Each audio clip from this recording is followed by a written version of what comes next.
बोली शंकर भगवान की। लेकिन इस गाने पर अगर आप लोग डांस नहीं करेंगे तो मजा नहीं आएगा।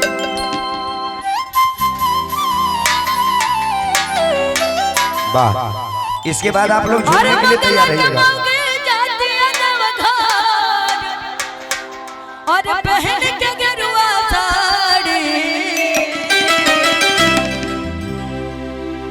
नहीं जरूरी बात करवा चौथ का तो बात पता रहा, छठ के भी बात मालूम रहे, ई बात वही पता चला। और मंगला के मौके जाते हैं देवता और पहन के गेरुआ साड़ी सजनवा हमरो के बलवा हमरो सजनवा हमरो के धराइदा पटना से कौन गाड़ी बलवा हमरो के धराइदा पटना से कौन गाड़ी मंगला के मौके जाती देवघर मंगला के मौके जाती देवघर मंगला के मौके जाती देवघर पहन के गेरुआ साड़ी सजनवा हमरो के बलवा हमरो के सजनवा हमरो के धराइदा पटना से कौन गाड़ी बलवा हमरो के धराइदा पटना से कौन गाड़ी।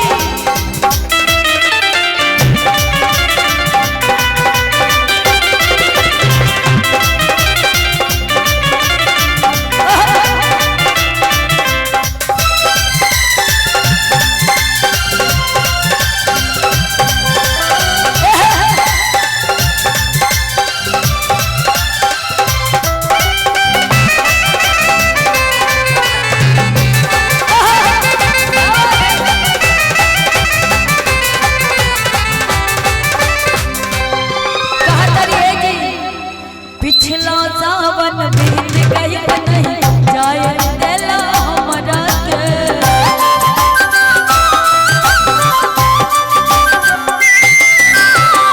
कि मन बना बात सैया समझाइले तोहरा के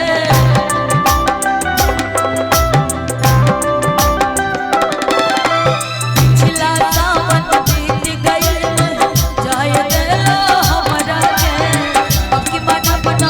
बात सैया समझाइले तोहरा के तोहरा के भौजी जाती है देवता तोहरा के भौजी जाती है देवता तोहरा के भौजी जाती है देवता बेच के भुअरी बाड़ी सजनवा हमरो के बलवा हमरो के सजनवा हमरो के धराइदा पटना से कौन गाड़ी सजनवा हमरो के धराइदा पटना से कौन गाड़ी।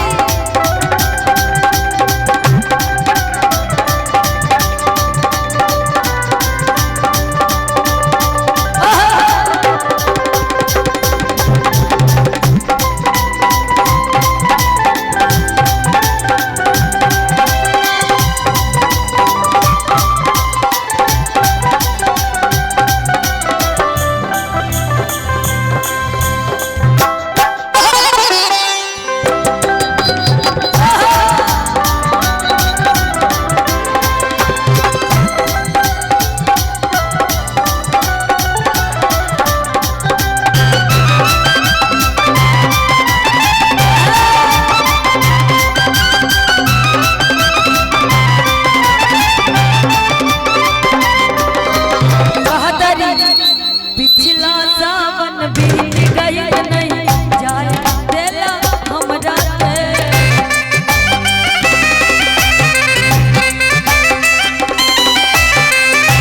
मन बना बात सैया समझाइले तोहरा के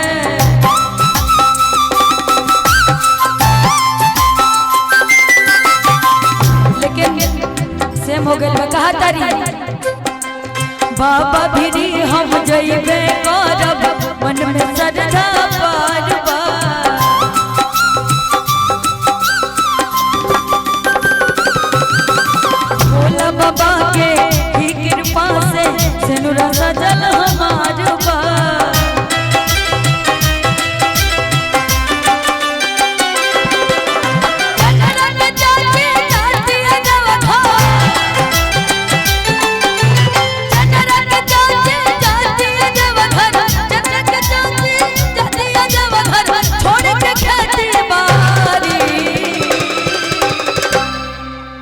बोलिए बाबा भोलेनाथ की।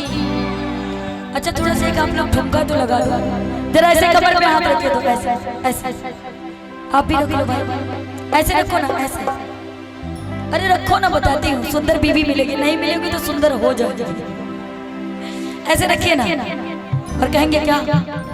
सजनवा हमरो के सजनवा बलनवा सजनवा हो, सजनवा हमरो के बलनवा हमरो के धराइला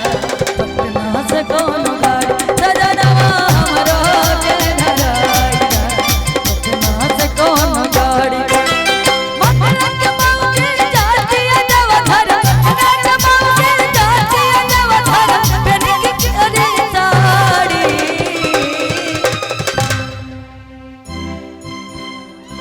सजनवा हमरो के